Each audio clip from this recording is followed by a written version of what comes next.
Let's explore a special part of the Quran, Surah Al-Araf. Al-Araf means the heights. It's the 7th chapter and it's like a bridge. It connects the earlier parts of the Quran which talk about Allah being the only God, to the later parts which talk about building a fair society. This surah is all about believing, following God's guidance and what happens if we don't. It tells stories of prophets and their struggles to share the truth. One big story is about Prophet Musa or Moses and his meeting with Allah. Surah Al-Araf reminds us to follow Allah's plan. It teaches us that real success comes from doing good and listening to the prophets. By thinking about the stories and lessons in this surah, we can understand our faith better and feel closer to Allah. Its message is timeless and wise for everyone. Musa's big question, wanting to see the unseen.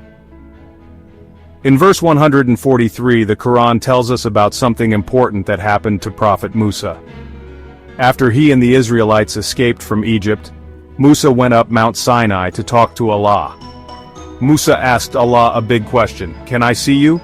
Musa really wanted to make his faith even stronger and see God's glory. He wanted to get rid of any doubts and be even more sure about Allah. Musa wasn't just curious, he deeply loved Allah and wanted to feel closer to him. Musa knew that real faith isn't blind. It's about truly understanding and accepting Allah. He thought that seeing Allah would make his faith super strong and help him lead the Israelites even better. The mountain crumbles and Musa faints. Allah shows his power. Allah answered Musa's question by showing his amazing power. Allah said, "You can't see me, but look at the mountain. If it stays put, then you will see me." Musa watched as Allah showed a tiny bit of his glory on the mountain. Suddenly the mountain turned to dust. Musa was so amazed by Allah's power that he fainted. This taught Musa and the Israelites a big lesson. Allah is all-powerful, and we can't fully understand him. The mountain crumbling showed that even the biggest things are small compared to Allah. Musa fainting showed that we can't see or understand everything with just our eyes and minds.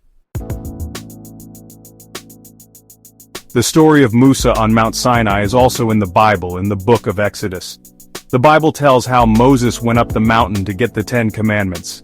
It doesn't say Moses asked to see God, but it does say God passed by and described himself. Both stories agree that we can't see God directly, and that God's power is amazing. These similar stories show that believing in one God is important in both Islam and Christianity.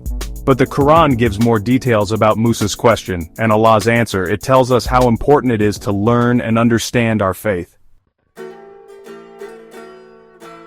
The mountain crumbling and Musa fainting teaches us something important. We can't understand everything about Allah. Just like we can't see all types of light, our minds can't fully understand how great Allah is. Science shows us that we only see and hear a small part of everything around us. We're always learning more about the universe. In the same way we can't fully know Allah, but we can learn more about Him through the Quran, thinking and praying. Musa's experience on Mount Sinai teaches us to be humble and to trust Allah. It teaches us that real knowledge is knowing that we don't know everything, and that we should follow Allah's plan. We shouldn't try to make Allah fit into our small understanding. We should open our hearts and minds to His greatness. The story also shows us that faith is more important than seeing. Real faith is about trusting, accepting, and understanding. We can feel closer to Allah by reading the Quran, learning from the prophets, and trying to learn more. By being humble, knowing our limits, and trusting Allah, we can find real peace in this life and the next.